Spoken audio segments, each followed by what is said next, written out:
Today, we're talking about something pretty incredible, a sacred Hindu observance called Saphalā Ekādaśī. It's a day that's believed to hold the key to success and, well, making things happen in your life. And that name, Saphalā, it literally means fruitful or to prosper. So right out of the gate, the very name of this day holds this incredible promise of achieving your goals and finding abundance. So you gotta wonder, right? Can just one day, especially a fast that someone observes completely by accident, actually change their entire destiny? Well, according to the ancient story at the heart of this tradition, the answer is a big, resounding yes. And let me tell you, it's quite a story. To really get the power of this day, we have to look at this old story. And it all starts with a prince who had seriously lost his way. His name was Lampaka. So picture this, the glorious city of Champavati, ruled by a good king named Mahashmana. His oldest son, Prince Lampaka, should have been the perfect heir, right? Well, not so much. He was actually headed down a really dark path. And we're not just talking about a little teenage rebellion here. This guy went all out. He was burning through his dad's money, disrespecting the gods, insulting holy men. He was even a menace to the very people he was supposed to one day lead. He was doing it all. You know, at some point, the king just couldn't take it anymore. He had to do the unthinkable and banish his own son. So Lampaka gets kicked out of the kingdom and ends up in the forest, where his life spirals even further. He starts hunting and robbing just to get by, becoming a shell of his former self. Okay, so this is where the story takes a wild turn. Lampaka is at absolute rock bottom, but something is about to happen that he could never, ever have predicted. Fate was about to step in. And here's the crazy part. He did it all by accident.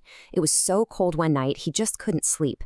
The next day, which just happened to be Saphalā Ekādaśī, he was so weak and numb from a cold he couldn't even hunt. All he could do was pick up some fruit that had already fallen from a tree. And in this moment of just total desperation, he puts the fruit down at the base of a sacred tree and mutters a simple prayer. He spends the whole night awake again, not because he's devout, but because he's just miserable. Without even realizing it, he'd accidentally done everything you're supposed to do for the fast.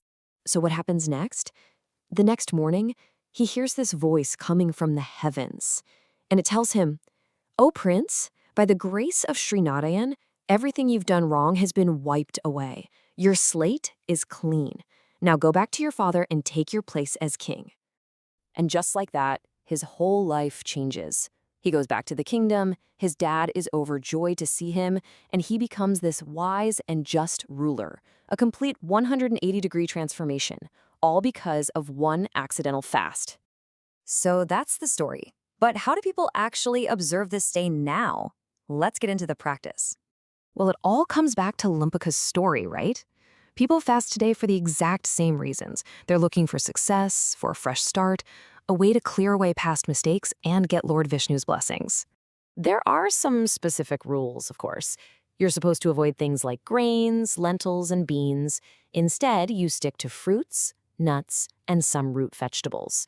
And a lot of people go even further and do a full nirjala fast, meaning no food or water at all. Now, this next part is super important. Breaking the fast isn't just about eating whenever you feel like it. There's a whole ritual for it called purana, and it has to be done at the right time on the next day, which is called Dwadashi. So here's how it generally works. After sunrise, you start with worship to Lord Vishnu. You offer some food, some flowers, and chant mantras.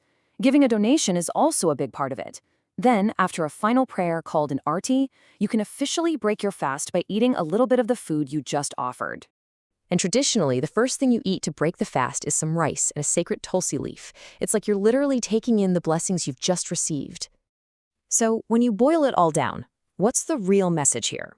What's the true fruit of all this? Well, it really comes down to one thing: sincerity.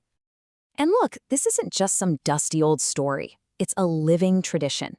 If you're curious, the very next Saphalā Ekādaśī is coming up on Monday, December 15th, 2025. But really, the date is less important than the lesson from Lampaka. Think about it. His offering was so simple, just some fruit he found on the ground. His prayer wasn't some grand, rehearsed thing. It came from a place of pure desperation. And that's the whole point, isn't it? It's not about how big or fancy your ritual is. It's about what's in your heart. And that kind of leaves us with this big question to chew on, doesn't it? In a world that's so focused on effort and results, this story suggests that sometimes the most fruitful thing we can do is just surrender, even if it's accidental. So what does it really mean for any of our actions to truly bear fruit?